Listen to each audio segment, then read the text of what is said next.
Pernahkah kamu merasa hidup ini seperti berputar dalam lingkaran yang sama, meski sudah berusaha keras? Ada orang yang seolah setiap langkahnya membawa keberuntungan, sementara sebagian lain terus tersandung pada masalah yang sama. Perbedaan itu, kata Bob Proctor, bukanlah karena bakat, bukan karena nasib, dan bukan pula karena keadaan luar yang tampak di permukaan. Perbedaan itu lahir dari sesuatu yang tidak terlihat, namun menentukan segalanya. Pikiran. Pikiran bagi Bob adalah magnet. Apa yang kita tarik, apa yang datang dalam hidup kita, selalu selaras dengan frekuensi pikiran yang kita pancarkan. Jika kita mau jujur, kebanyakan dari kita tidak benar-benar memahami kekuatan pikiran. Kita menganggapnya sekadar aliran ide yang lewat, sekadar percakapan batin yang kadang kita dengar lalu kita abaikan. Padahal pikiran adalah energi yang hidup, ia adalah getaran, ia adalah medan tarik-menarik yang membentuk pengalaman sehari-hari kita. Ketika seseorang bangun di pagi hari dengan pikiran bahwa hidup ini sulit, maka sepanjang hari ia akan menemukan bukti-bukti yang menguatkan keyakinannya. Kemacetan di jalan, rekan kerja yang menyebalkan, atasan yang menuntut lebih, hingga rasa lelah yang tak ada ujungnya. Semua itu datang bukan semata-mata karena kebetulan, melainkan karena pikiran telah memanggilnya. Bob selalu menekankan bahwa kita tidak mendapatkan apa yang kita inginkan, melainkan apa yang kita pikirkan secara konsisten. Bayangkan pikiran seperti antena yang memancarkan sinyal. Apapun sinyal yang kita kirimkan ke semesta, itulah sinyal yang kembali kepada kita. Pikiran negatif menarik peristiwa yang selaras dengannya. Pikiran positif menarik pengalaman yang mendukung pertumbuhan dan kebahagiaan kita. Namun disinilah letak masalahnya. Banyak orang mengira mereka berpikir positif hanya karena sesekali mengucapkan kata-kata optimis. Padahal, di balik ucapan itu, pikiran bawah sadar mereka penuh dengan keraguan, ketakutan, dan keyakinan lama yang membatasi. Seseorang mungkin berkata, "Saya ingin sukses," tetapi jauh di dalam hatinya, ia yakin bahwa sukses bukan untuk dirinya, atau bahwa sukses hanya bisa dicapai oleh orang yang punya koneksi, modal, atau kecerdasan luar biasa. Pikiran yang mendominasi adalah pikiran bawah sadar itu, bukan sekadar kata-kata yang terucap. Inilah sebabnya mengapa Bob Proctor selalu mengajarkan pentingnya menyadari apa yang sebenarnya kita pikirkan. Kita perlu melihat pikiran bukan sebagai sesuatu yang netral, melainkan sebagai kekuatan pencipta. Setiap pikiran adalah benih. Setiap benih akan tumbuh menjadi pohon, dan pohon itu akan menghasilkan buah. Pertanyaannya, apakah kita menanam benih keyakinan akan kelimpahan atau benih ketakutan dan kekurangan? Bayangkan dua orang yang memulai hari dengan cara berbeda. Yang pertama bangun dengan pikiran penuh syukur. Ia berkata dalam hati, "Hari ini akan indah, saya terus akan menemukan kesempatan baru." Ia menata pikirannya untuk menerima. Sepanjang hari matanya akan peka, melihat peluang yang mungkin tidak dilihat orang lain. Ia akan bertemu orang dengan cara yang tampak kebetulan, tetapi sesungguhnya ia telah menyiapkan dirinya untuk menarik pertemuan itu. Sementara yang kedua bangun dengan pikiran gelisah. Ia menggerutu, "Aduh, hari ini pasti berat lagi, hidup kok begini-begini terus." Maka sepanjang hari ia akan menemukan bukti untuk menguatkan keyakinannya. Ia mungkin kehilangan peluang karena tidak melihatnya. Ia mungkin menafsirkan peristiwa netral menjadi masalah. Hidupnya seolah penuh hambatan, padahal hambatan itu muncul dari magnet pikirannya sendiri. Bob Proctor menyebut pikiran sebagai pusat kendali hidup kita. Pikiran sadar adalah bagian yang mampu memilih ide, merumuskan rencana, membayangkan masa depan. Tetapi pikiran bawah sadar adalah bagian yang lebih dalam, yang menjalankan program lama tanpa kita sadari. Jika pikiran bawah sadar dipenuhi keyakinan keliru, bahwa uang itu sulit, bahwa kita tidak cukup pintar, bahwa kesempatan hanya milik segelintir orang, maka pikiran sadar kita, betapapun optimisnya, akan kalah oleh program bawah sadar itu.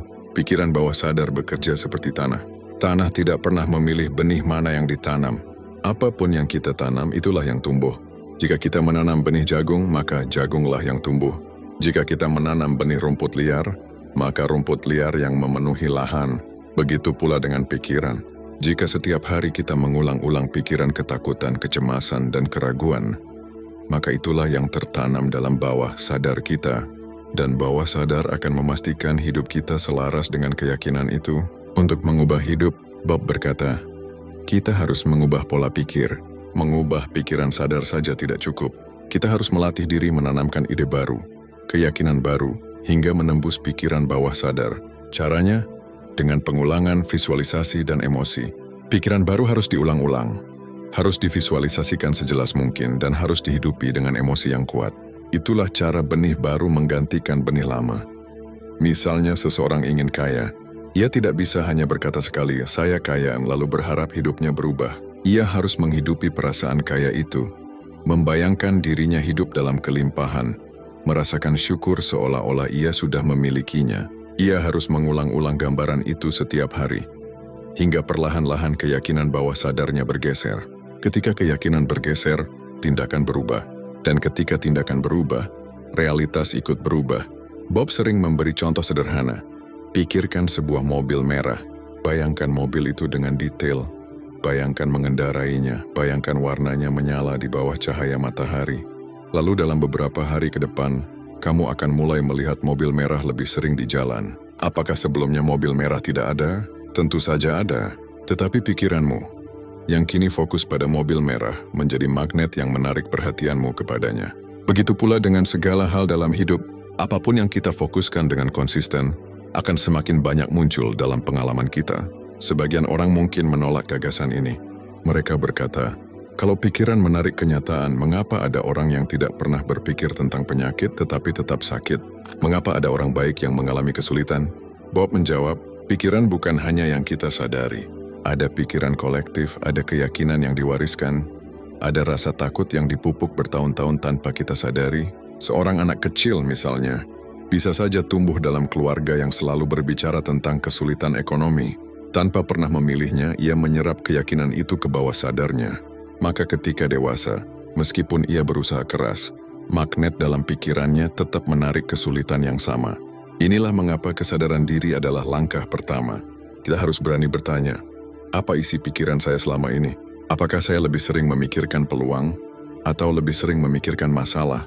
Apakah saya lebih sering membayangkan kesuksesan atau justru lebih sering mengulang-ulang kegagalan lama? Jawaban jujur atas pertanyaan itu akan menunjukkan magnet apa yang sedang kita pancarkan. Bob Proctor menekankan, perubahan tidak terjadi dalam semalam. Pikiran yang telah tertanam puluhan tahun tidak akan lenyap begitu saja. Tetapi kabar baiknya, pikiran adalah energi dan energi bisa diubah. Dengan latihan konsisten, kita bisa mengganti magnet lama dengan magnet baru. Kita bisa mengubah getaran kita. Dan ketika getaran berubah, dunia luar ikut berubah.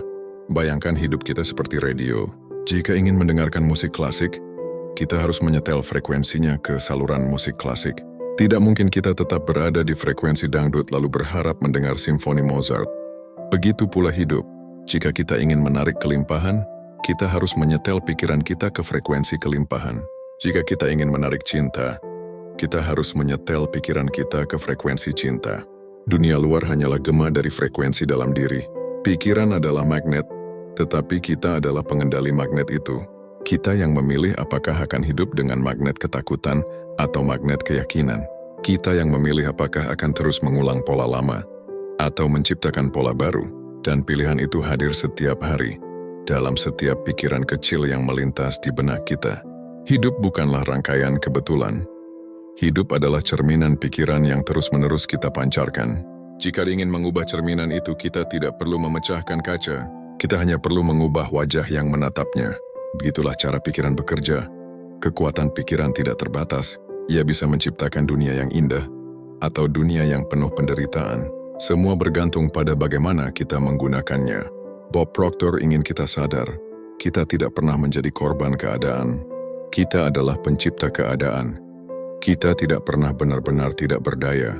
Kita selalu memiliki kendali. Karena pikiran adalah magnet, dan magnet itu ada di dalam genggaman kita.